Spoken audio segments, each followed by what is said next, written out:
Михаил, наследный принц. Семья Фатиховых встречают первого гостя в новой квартире. Поздравить многодетную семью с новосельем зашел Рустам Миниханов.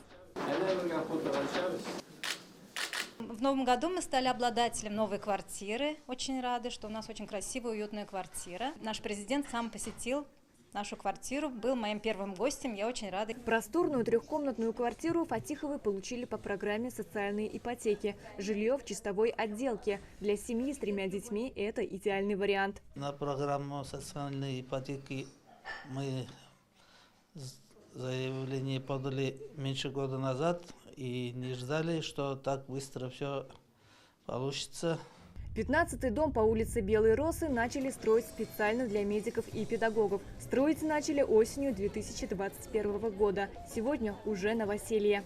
Хайрлы сагатта булсын, игіліклі булсын, чтобы эти дома приносили вам счастье, чтобы дети, родные, гости приезжали к вам, и вы радовались, что живете в таком новом комфортном поселке. Все, что необходимо, рядом ваша работа.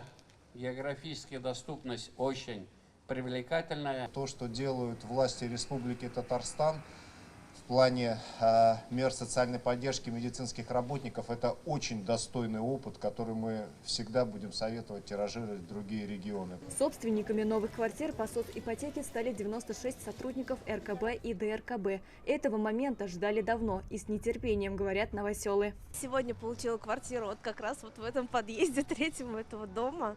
Очень рада. Раньше я жила в районе Азина, это было достаточно далеко добираться до работы. Мы очень рады, мы очень счастливы, что есть такие программы для нас, для молодежи. Жили в общежитии.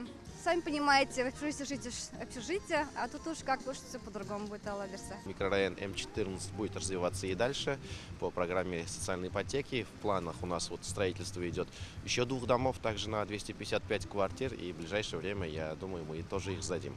Сейчас в новом микрорайоне М14 5 сданных домов и 1 действующий детский сад. В планах строительства еще 4 садиков и 2 школ. Сирина Сахапова, Рамзиль Гарипов, ТНВ, Казань.